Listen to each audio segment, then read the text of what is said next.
Welcome to the JP8 report.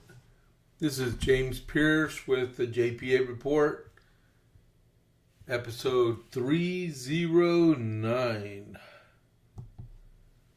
Good afternoon, everybody. Welcome to the JP8 report.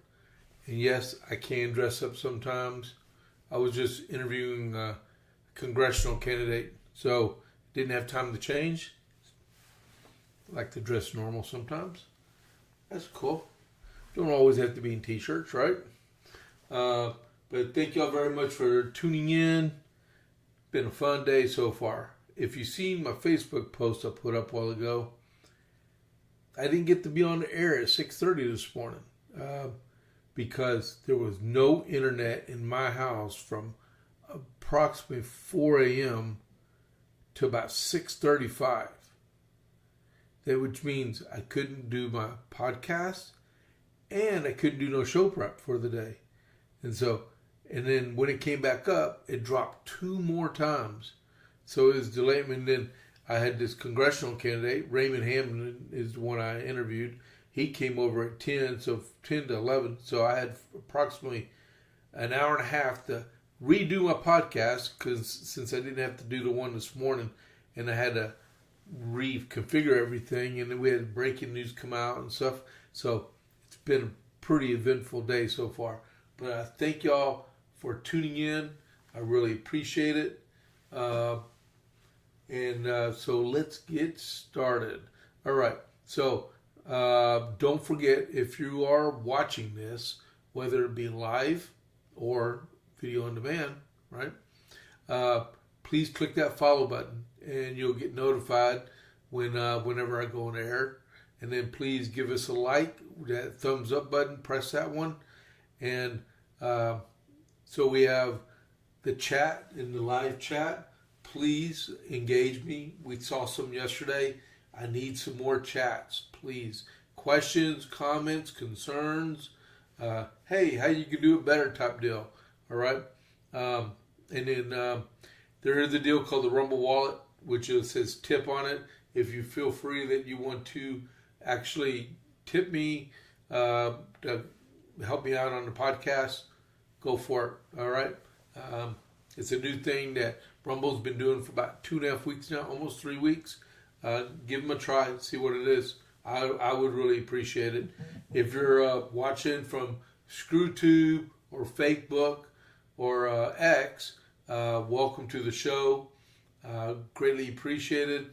Do the likes on their stuff too. All right. So let's go. America 250. So instead of having one letter, I got 2, but they're like I'll show you real quick. They're only that long, okay, on both of them, so it's no big deal. All right. The first letter is from Jonathan Trumbull Sr. to George Washington on the 22nd of January. Sir, he's writing from Lebanon, Connecticut. Sir, or sir. Okay, if you know, you know. All right. If you know who it is, who I was imitating, put it in the live chat, please. Okay, I know who it is. Her name starts with an L. Sir, orders were just given for raising a regiment of 750 men to go for the help of our friends in Canada, to serve till the 1st of November next, and sent an express to your excellency. When I received your letter on the 16th, Bennett, when we, 16th, that didn't make sense, but then proceeded to make provisions for the 4 regiments requested for your camp. The 20th at evening, yours of the 19th came to hand, whereby the number is reduced to 3, which will be raised with all possible expedition. But money seemed necessary to facilitate their march, which some provisions could be made for it. It is with difficulty that we can finish men with arms, and depend that none of them will be detained when the service of their 3 regiments is ended. No arms can be supplied from this colony for the continent. The old gun barrels brought from Ticonderoga are retarded for want of locks.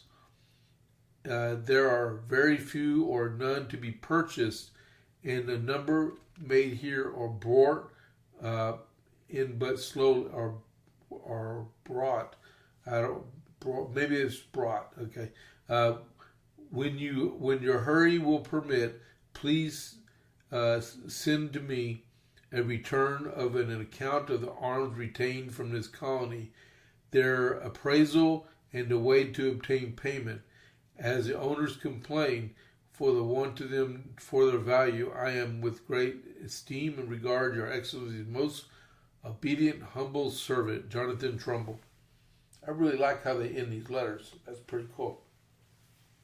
So they want to raise the number of soldiers, but they're having a problem equipping them. It's an age-old problem. Okay, and then the next one is from Major General Philip Schuyler to George Washington. General Schuyler was the commander up in the Canadian offensive.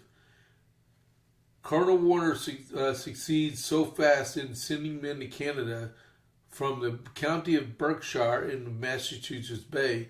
A regiment will also immediately be sent, part of which is already on its march. By a letter just received from Congress dated the 10th, I am advised that a regiment from Pennsylvania and another from New Jersey were ordered immediately to march for this place and put themselves under my command. As these corps can be in Canada at least as early as your Excellency can send from Cambridge, the necessity of sending of those which I had the honor and request of you will be superseded.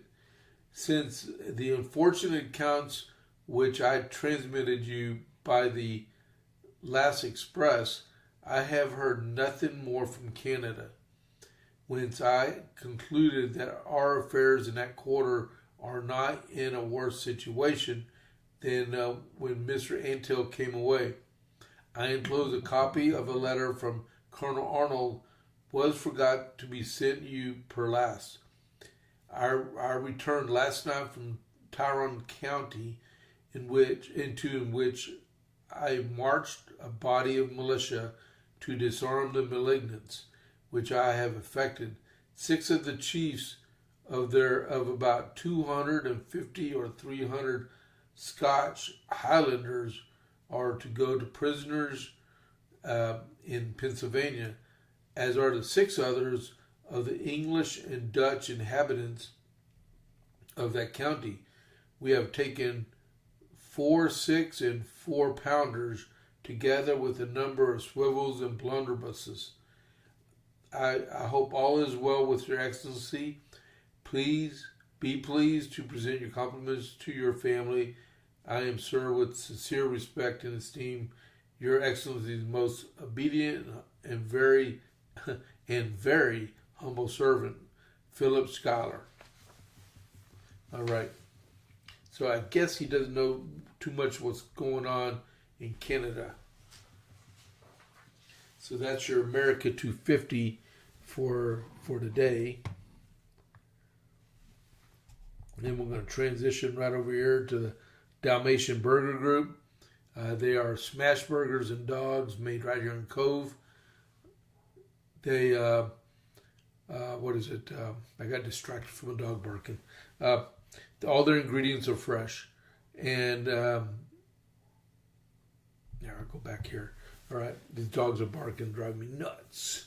Okay, so they're located on the west side of Copper's Cove, and they're open Tuesday through Saturday for dinner from 5:30 to 7, unless they sell out, and lunch is Monday through Saturday 11 to 2. All right, and they're in the west side behind bushes. Now, I don't know what they're going to do the next 4 days. They're supposed to be open on Friday and Saturday. Saturday's going to be cold. So if you don't know the weather around here, it's going to be pretty down there for the weekend, but it's going to bounce right back up. evidently there's a storm system coming from the south, and it's colluding with a cold front, and it's going to snow and ice everywhere. All right? But that being said, we'll survive. All right, so let's go with the JP8 report. Hope everybody's doing fine.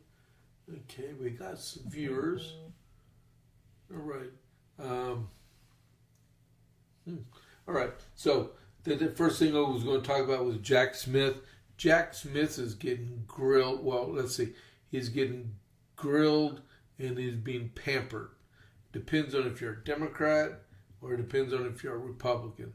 The Republicans are grilling him, and the Democrats are pampering them. So you got two different worlds here.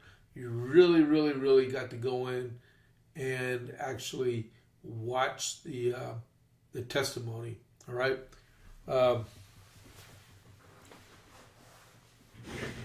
I personally can't stand the guy.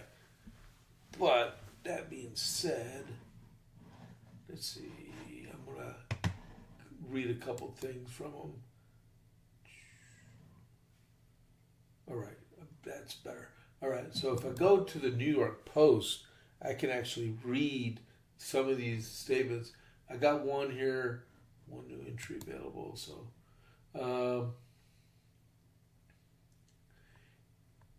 4 minutes ago, Jack Smith said he stands by the gag orders for Trump during the 2024 election. He said, Jack Smith stood by his decision to request gag orders on President Trump during the 2024 election. We had extremely thorough evidence that his statements were having an effect on the proceedings, that it is not permissible in any court in the United States. Smith told Ben Klein, a Republican, of remarks Trump's made. The president admitted his re-election bid had said, if you come after me, I'm coming after you, and suggested a witness would be put to death. Really? That's going to the extreme. Don't you think that's a pretty low bar to clear if you're breaking the silence of a candidate for president? Question Klein. I mean, if you can't identify a single witness who's intimidated, that maybe you should consider the gag order. And both courts, Smith said, both courts upheld the orders, noting that without the judge's decision narrowly tailored what kinds of statements Trump could make, rather than the sweeping gag order that the special counsel wanted, right? And then Smith said, and it's not incumbent on a prosecutor to wait until someone gets killed before they make a move on an order to protect the proceedings. Alrighty. Let's see. Democrat lawmaker defends Jack Smith's seizure of members' phone records. Trump, Smith shouldn't be allowed to practice law. Hope AG is looking at what he's done. That's good. Jack Smith insists no regret over okay, so we'll read that one. There was another one I want to read from Daryl Issa. He's a Republican from California. Jack Smith told House Judiciary lawmakers that he has no regret about his special counsel appointment or the resulting cases against President Trump. Our assessment of the evidence is that he is the person most responsible for what happened on January 6th. He caused what happened. It's foreseeable to him. And then when it happened, he tried to exploit it furtherance of the conspiracy. Well, you know, I know patriotically and peacefully, I heard in itself from the speech that he gave from the eclipse, and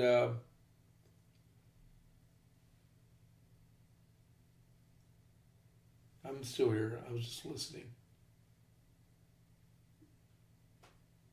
The cats are going crazy in there.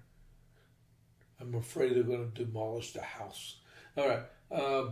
Yeah, so peacefully and patriotically is what was said, and that is not insightful. I don't know where he gets that from, but, he does not recall how much he spent on the cases. He does. I heard about an hour ago, and I think it was Congressman Kiley or Congressman Fitzgerald or Fitzpatrick. One of the two asked him about when he got sworn in to be the special counsel, and he does not remember when he was sworn in. I mean, I remember when I was sworn in. Both times I won elections, and when I re-enlisted in the Army, I mean, I remember all that. And he can't remember when he was sworn in to be the special counsel. Because he wasn't supposed to be the special counsel because he was illegally appointed. All right.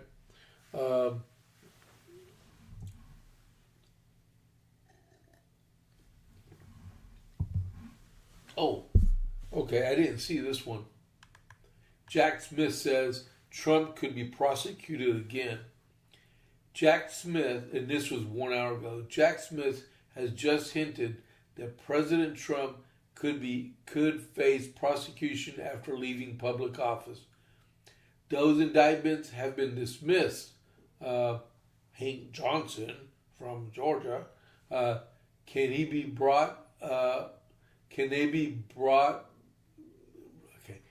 they be re-brought or resurrected after Trump leaves office? They were dismissed without prejudice, so they can be refiled.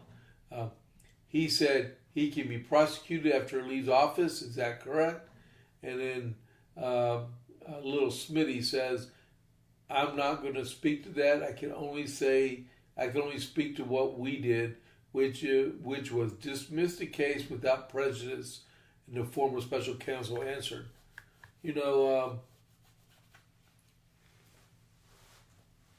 there's a reason for everything that's being done, and the fact is that he just alluded that President Trump could be prosecuted after he leaves office because of the way the case was dismissed. Was that they're still trying to set up President Trump. President Trump won't pardon himself because he said he didn't do anything wrong. But there's sometimes you just need to protect yourself. So since he can't be prosecuted as a sitting president unless he's impeached, which if the Democrats take the House, they're actually going to attempt to impeach him over and over and over and over again. So my suggestion, when J.D. Vance gets elected and takes office in 2029, I think it is, please go ahead and pardon President Trump, regardless. All right? Call a spade, right? All right. So I still don't trust him because if you read the stuff about Arctic frost, he's guilty. There's no reason why you would violate someone's Fourth and Fifth Amendment rights by telling the person that they're searching for, well, you have to sign this non-disclosure. You're not able to talk about this, and then seizing people's phone records without a search warrant. You bark up the wrong tree. All right, so Greenland, right? Let me show you this Greenland picture real quick. Okay, if you look at that this came from the New York Post, and what it shows is routes. Okay, you got two main routes you can take through Alaska. You can go this northwest passage, or you can take the northeast passage, which takes you close to Russia. This right here is impassable ice right? But these thaw, because remember, the North Pole is like right over here, right? So you can, I think it's like right about there, but you can take a boat through here with the icebreaker or through this way. That's why we want Greenland right there. All right. So back over here. All right. So Trump vows U.S. will have total access to Greenland with no end under the deal. That's like the forever lease we have at Guadalcanal. May still acquire the island. So not everything has been released about Greenland yet. It's coming. We just got to give it time. All right. All right. So, oh yeah, I got a chatter. Oh, it's Rob. All right. Good afternoon, Rob. Anyone else wants to chat in? Go for it. All right. So President Trump said Thursday that the U.S. will receive total access to Greenland under the terms of a framework deal announced a day earlier at the World Economic Forum. We're talking about is really being negotiated now, the deals of it, but essentially is total access. Trump told Fox Business Morning with Maria, there's no end and there's no limit. The president, who also ruled out using military force to annex the world's largest island, Wednesday stressed that Greenland is critical to the national security and will be used for this vaunted space-based Golden Dome missile defense system. It's called SDI, or Star Wars. Everything comes from over Greenland. If the bad guys start shooting, it comes over Greenland. Trump told Maria Bartoloma, it's pretty invaluable. It's amazing.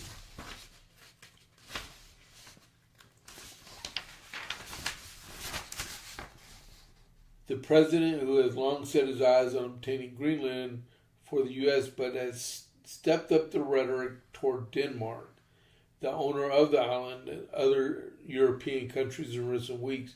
Earlier in the month, Trump threatened to impose 10% tariffs on European countries starting February 1st due to frustration with the sending troops to Greenland.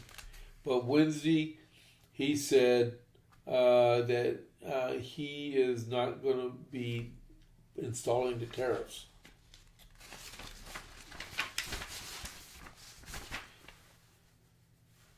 Details of the framework are still murky, but reports indicate U.S. would get more control over land hosting U.S. military installations, as well as a European agreement to beef up Arctic security. Pressed about the framework, pressed about whether the framework means the U.S. will ultimately obtain Greenland, Trump responded, I don't know if I can say that, but it could be, it's possible, anything is possible. And multiple European officials have stressed that the framework leaves Denmark in control of the island. Trump also threatened Denmark if its pension funds opted to sell its U.S. Treasury holdings amid the low over Greenland. If that happened, he warned, it would be big retaliation on our part, and we have all the cards. All right. Anybody have any views on Greenland? If we should go in there and take over?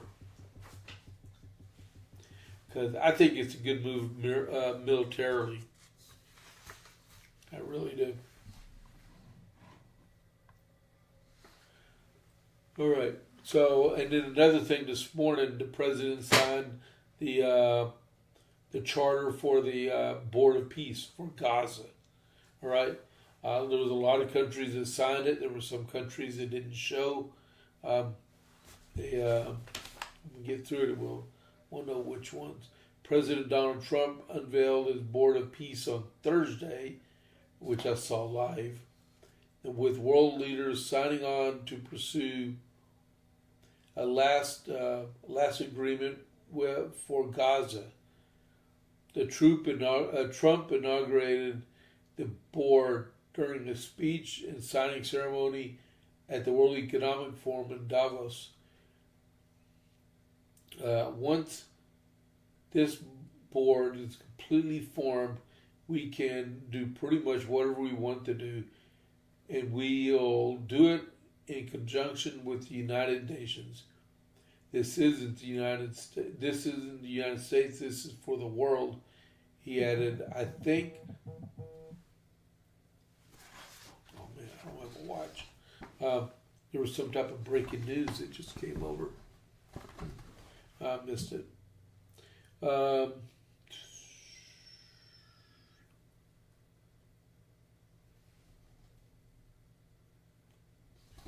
That's enough on that one. Next, this is the vote that's going to happen today. You know, we don't have everything funded in the government.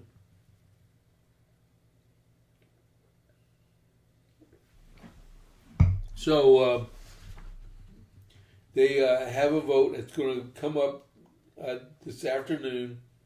So the Jack Smith hearings will have to recess, and they have to go out and vote and then come back in.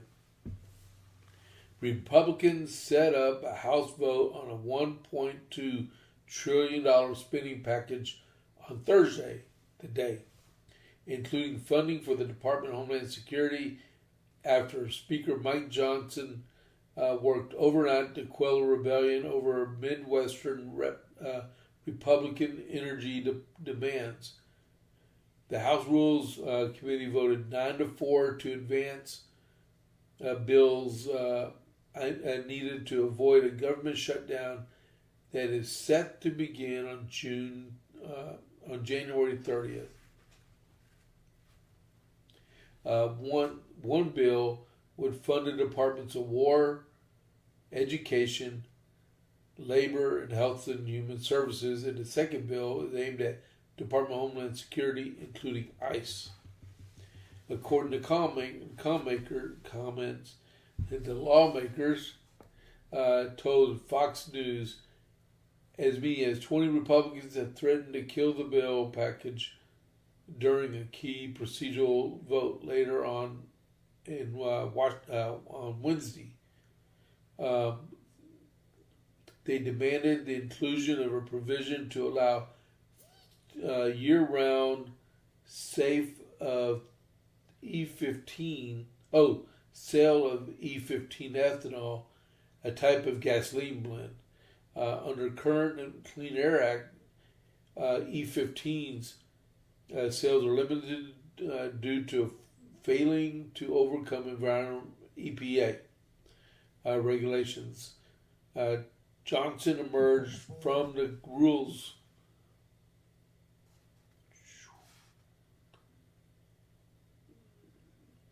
Johnson, emerging from the Rules Committee early on Thursday, said that he had reached an agreement that would be rebels. It's a very positive development. Johnson said on Fox News Digital, "We decided to be good representation of the convenience late last night that would create an E15 domestic energy council. It would be proposed that not just in other members, but across the different views of." Oh man, I lost my place. So they got a $1.2 billion package, and it should pass because they took all of the stuff out that needed to be out to avoid a problem child with the actual spending bill. So, okay.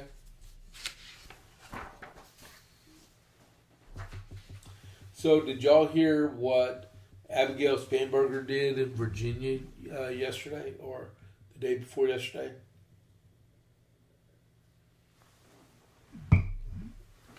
So if there was a case to have people move out of your state right before a census, you probably figured it out because they're in trouble. All right? They are in trouble. So if they're in trouble, why would you follow them or emulate them? I'm not. Here's what Mikey Sherrill's state of emergency is doing to utility costs in New Jersey. Here we go, right? Shortly after New Jersey Governor Mikey Sherrill was sworn into office on Tuesday, that's 2 days ago, she signed 2 executive orders declaring a state of emergency to refreeze utility costs and rapidly ramp up power generation. The goal is to combat growing electricity prices in the Garden State, which spiked as much as 20% over some residents for the summer and quickly reemerged as a potent issue for 2025 campaign.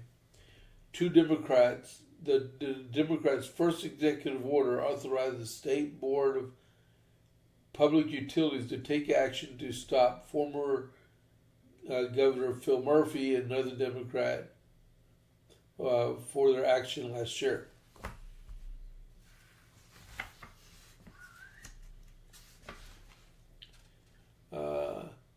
The other component of that order is calling on BTU. I have no idea what that is. Okay. The fact is, let me get to the skinny.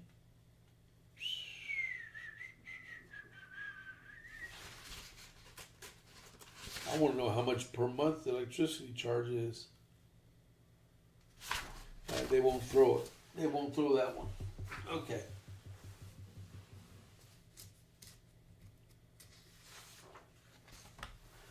So in Minnesota,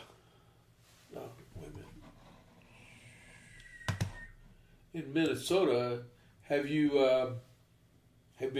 you've been watching all the riots and stuff that's going there, you've seen some stuff where they invaded a church and started yelling and screaming at the congregants and the pastor. So we all know that's against the law, right? So to give you a little bit of rundown what happened.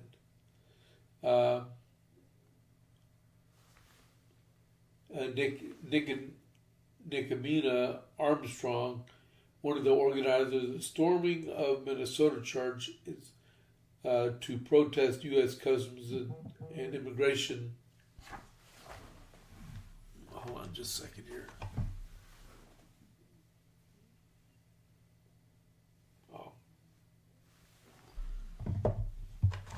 All right. Meanwhile, back at the ranch. Armstrong appeared on CNN's Aaron Burnett out front Wednesday when she said she was asked on whether the Justice Department had contacted her since threatening a member of had contacted her since threatening a crackdown on the prisoners. Armstrong said that she had not been contacted by the Justice Department despite media attention, but that that she's wanted to correct the record on her protests. Man, that's hard to read. We will not rush into that church, Armstrong said. We actually went and sat down and participated in the service.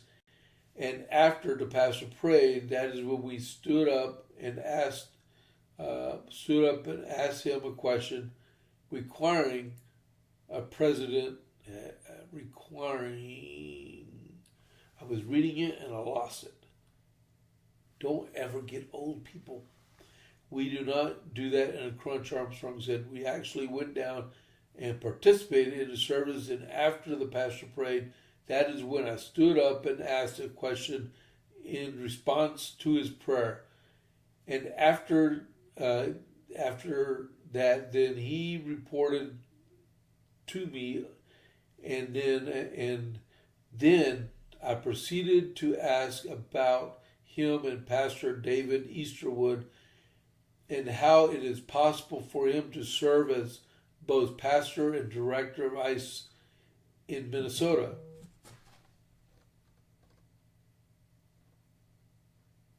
Oh, okay. Got you, Rob.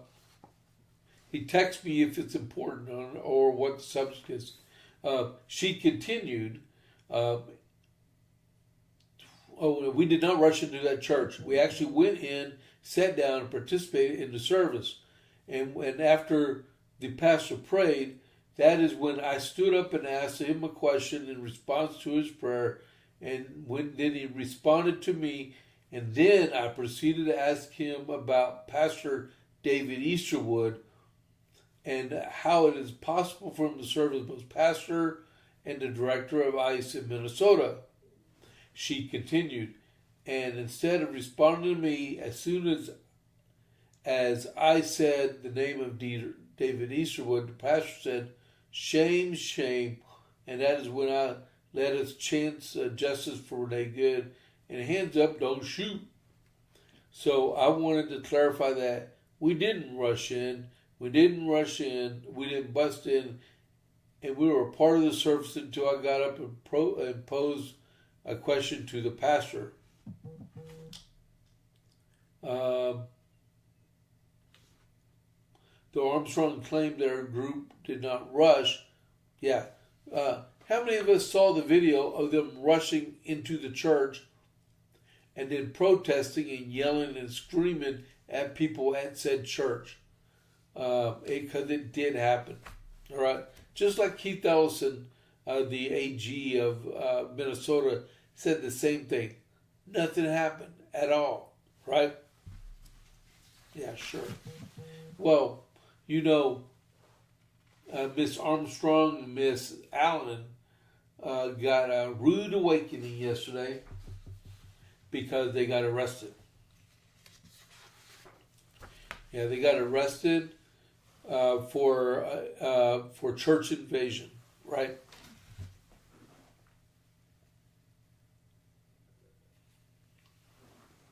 Oh man. Okay. Federal authorities have arrested 2 anti-ICE rioters, right, after a mob stormed a church in church service in St. Paul, Minnesota. Attorney General Pam Bondi announced Thursday. Bondi named Nekima Levi Armstrong and Chantel Louisa Allen as the suspects. FBI Director Kash Patel says that the pair are charged with violating the FACE Act, which prohibits interfering with the exercise of freedom of religion in a peaceful worship. Minutes ago, at my direction, HSI and FBI agents executed an arrest in Minnesota. So far, we have arrested Nekima Levi Armstrong, who allegedly portrayed a key role in organizing the coordinated attack on City's Church in the St. Paul, Minnesota. Bond wrote on X. A second arrest has been made at my discretion. Orders Chantel Louisa Allen was taken into custody. We will share more details as they become available. Listen loud and hear. Okay. Allen is a member of the St. Paul School Board who helped organize the parents. Oh wow, really? According Armstrong,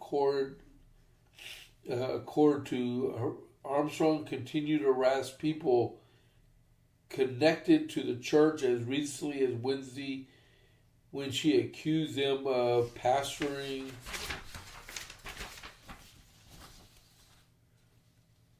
of having a conflicted interest due to working for ICE.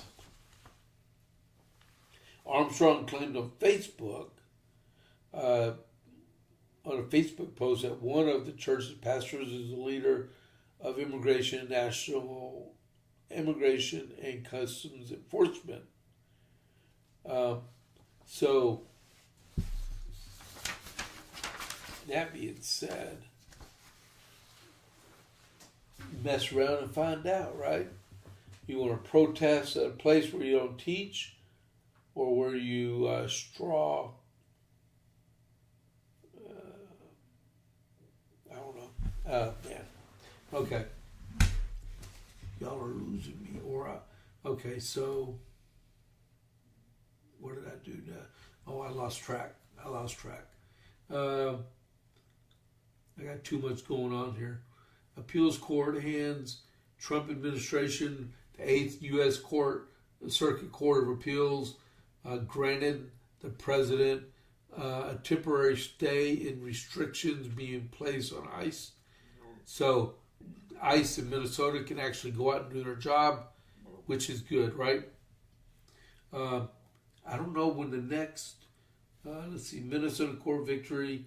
Liberal judge in Minnesota tried to handcuff U.S. ICE agents who are enforcing the nation's immigration laws and respond to obstructive violent interference from agitators or rioters. The U.S. court has just granted administrative stay on halting these, and then show more. So the person who posted this didn't click show more. One thing I did want to show you was a slide here. It's from X, from Attorney General Pam Bondi. Minutes ago, at my discretion, this was at 9:30 Central this morning.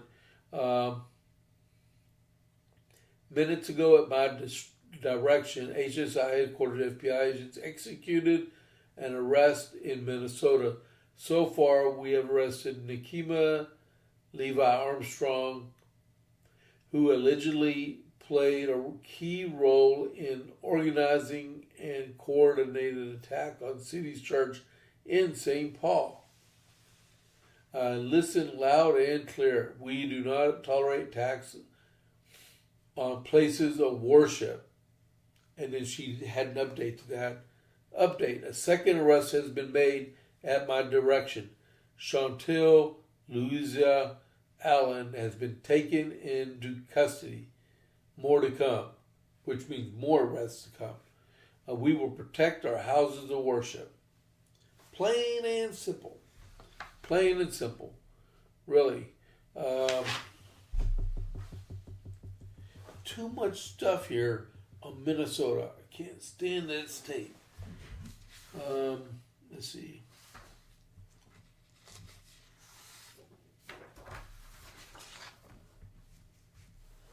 Alrighty.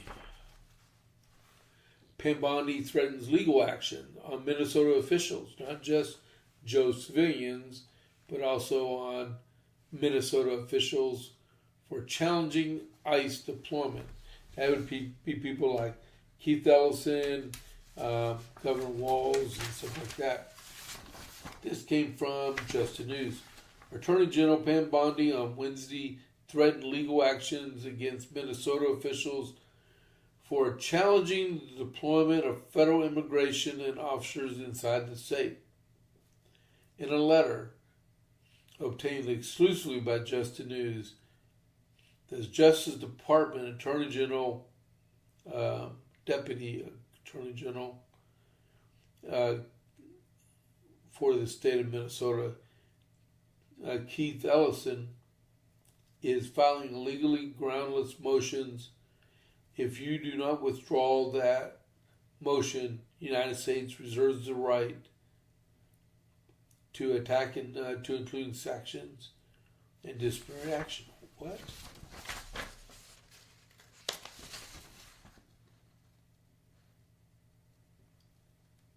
Oh, wow, I really wish I could. If I would have seen this earlier, people. So there is an article in justthenews.com under government and courts and law. There's actually a letter that's attached to this It's called Bondi Ellison Letter. You know what? Wonder if I could do that. Hold on, give me a second here. I found that one on the Bongino report. Let's see. Or did I find it on here? Give me a second, people.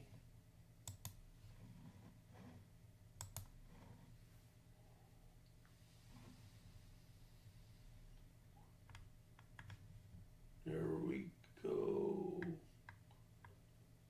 So what I'm looking for is the article, right? So I can. Oh man, it's got to be on the Bongino report. So there's a web page. You know how people used to always read the judge report. Well, they also had the Bongino report also, and.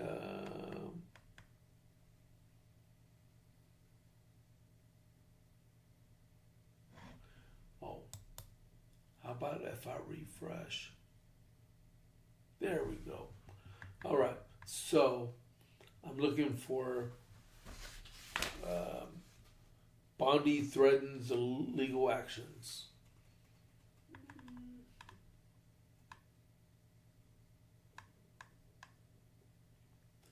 I'm probably just going to have to give that one up. Because I can't find it. I hate it when my internet goes down. Because that makes it hard to do anything, guys. I mean it.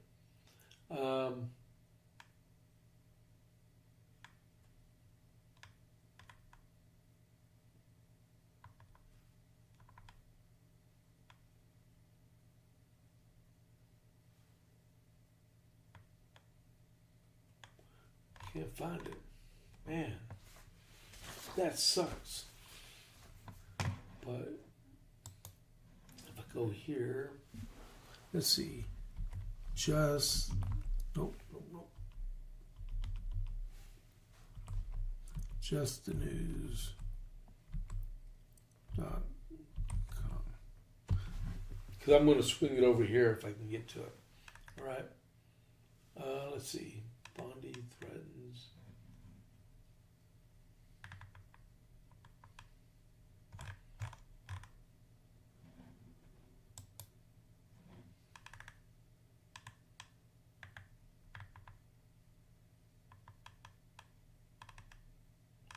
And then I can't find the article again. Go figure. Not on her. Man.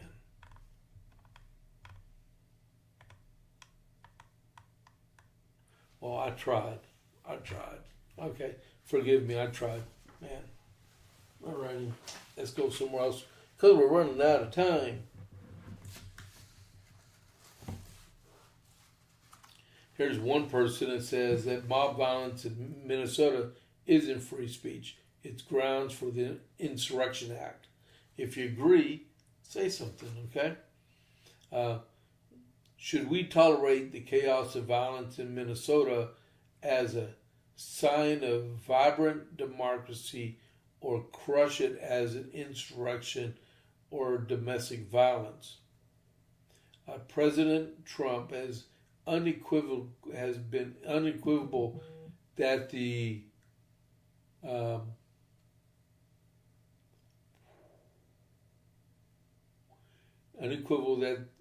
that it is an insurrection. I'm distracted. I just got a notification and man, whoever writes these things and has threatened to deploy armed forces using the Insurrection Act to crush the protests. It turns out he may be within his powers to do just that. And here's why. The power of the president to deploy armed forces against insurrections dates back to the Calling Forth Act of 1792. Remember, the Insurrection Act was passed in 1807. Which was passed by the Second Congress of the United States. Chapter 28, Section 2 of that law states, whenever the laws of the United States shall be opposed, or an execution thereof obstructed in any state by combination, this shall be lawful for by the President to call forth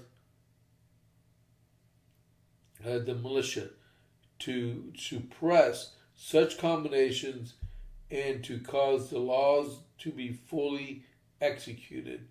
President George Washington's used the law to quell the farmers angered by the imposition of taxes on the distillation of whiskey. It's called the Whiskey Rebellion.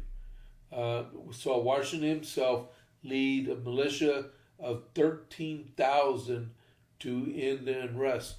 And I do believe that's the only time a U.S. president has ever led troops as president.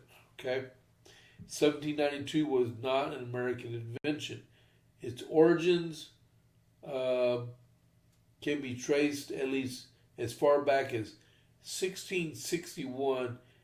The King so right over the Militia Act in 1662 Act for ordering the forces of several counties in the kingdom to pass by the English Parliament. The logic was simple. The king's laws are backed up by the king's arms, and his realm could only be maintained if insurrectionists could be crushed by troops of his command. So, so they took and combined the Insurrection Act and the, what act is that called? The Calling Forth Act. And they merged them together and says the president is the supreme leader of our country, but he's elected by the people, right? And that you shouldn't rebel to that effect is what I'm getting from this gist itself. And you know what? Why am I not